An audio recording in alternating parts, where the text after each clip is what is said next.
Kayamkulam bar അസോസിയേഷനും munsiff magistrate കോടതി ജീവനക്കാരും അഡ്വക്കേറ്റ് ക്ലർക്ക് അസോസിയേഷനും സംയുക്തമായി ക്രിസ്മസ് ന്യൂ ഇയർ ആഘോഷം സംഘടിപ്പിച്ചു. മുനിസിഫ് എ അനീസ ഉദ്ഘാടനം ചെയ്തു. കായംകുളം ബാർ അസോസിയേഷനും മുനിസിഫ് മജിസ്ട്രേറ്റ് കോടതി ജീവനക്കാരും അഡ്വക്കേറ്റ് ക്ലർക്ക് അസോസിയേഷനും സംയുക്തമായി ക്രിസ്മസ് ന്യൂ ഇയർ ആഘോഷം സംഘടിപ്പിച്ചു.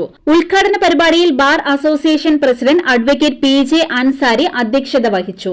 മുനിസിഫ് എ അനീസ ഉദ്ഘാടനം ചെയ്തു. ബാർ അസോസിയേഷനും ക്ലർക്ക് അസോസിയേഷനും സ്റ്റാഫ് അസോസിയേഷനും കഴിഞ്ഞ വർഷങ്ങളിൽ എന്ന പോലെ ഈ വർഷവും സാഹോദര്യത്തോടും സന്തോഷത്തോടുകൂടി ഒരുമിച്ചാണ് ഈ വർഷത്തെയും ക്രിസ്മസ് ആഘോഷം സംഘടിപ്പിച്ചിരിക്കുന്നത്. എൻ്റെ ഈ ഒരു സെൻറ്ററിലെ അവസാനത്തെ നിങ്ങളോടൊപ്പമുള്ള ഒരു ക്രിസ്മസ് ആഘോഷമാണ്. ഒരുപാട് നല്ല ഓർമ്മകൾ കൂടെ കൊണ്ടുപോകാനുണ്ട്. അപ്പോൾ ഇനിയും വരും വർഷങ്ങളിൽ ഇതുപോലെ സാഹോദര്യത്തോടും സന്തോഷത്തോടും ഒത്തൊരുമയോടുകൂടിയും ഇങ്ങനെ ഒരു ക്രിസ്മസ് ആഘോഷങ്ങൾ സംഘടിപ്പിക്കട്ടെ എന്ന് ഞാൻ ആശംസിക്കുകയാണ്. എല്ലാവർക്കും എൻ്റെ ക്രിസ്മസ് ആശംസകൾ.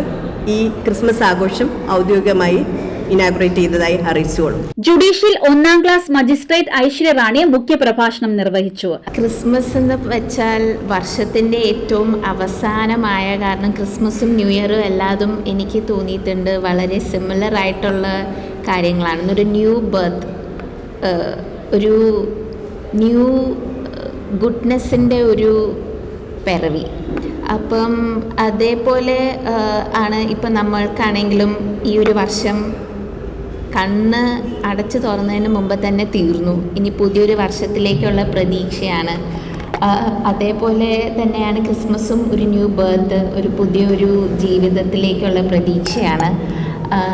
ആ ഒരു കാര്യം നമ്മൾ വെച്ച് നമുക്ക് ഈ ഒരു ക്രിസ്മസും തുടർന്നുള്ള വർഷവും വളരെ നല്ലതായിട്ട് പുതിയ കാര്യങ്ങൾ നല്ല കാര്യങ്ങൾ ചെയ്ത് ഈ വർഷത്തെ എല്ലാ പാപങ്ങളും എല്ലാ മോശകാര്യങ്ങളും ഈ വർഷത്തിൽ തന്നെ വെച്ച് മറന്ന് ഒരു പുതിയൊരു നല്ലൊരു വർഷം ഉണ്ടാവട്ടെ എന്ന് എല്ലാവർക്കും ആശംസിക്കുന്നു. അതേപോലെ തന്നെ എല്ലാവർക്കും ക്രിസ്മസ് ആശംസകൾ.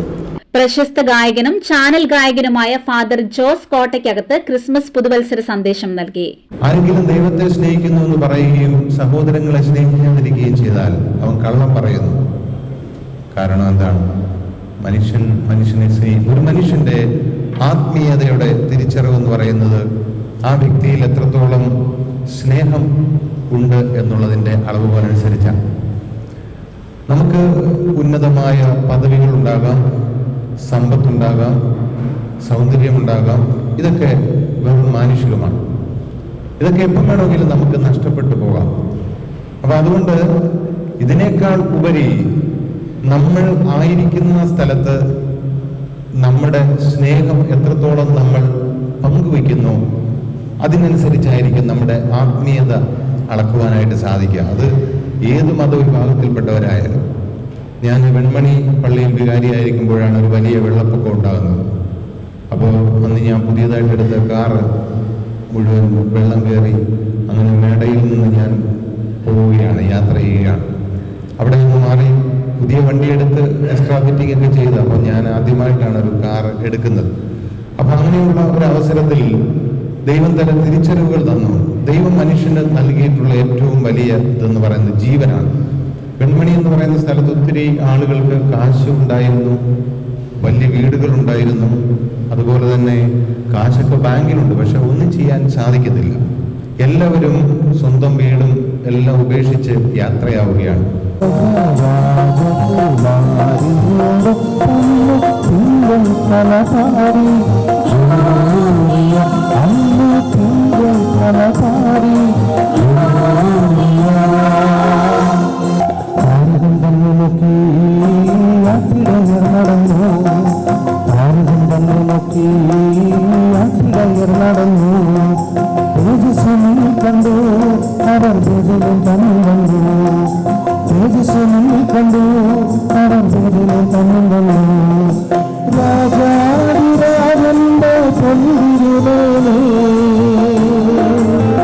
Bar association secretary advocate O Haris, treasurer advocate R Ullas, munsif കോടതി ജൂനിയർ സൂപ്രണ്ട് അനിൽകുമാർ, മജിസ്ട്രേറ്റ് കോടതി junior superintendent Lekha, clerk association president Bhaskaran Pillai എന്നിവർ പ്രസംഗിച്ചു.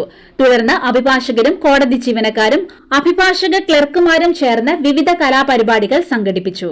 CD Net news, Kayamkulam.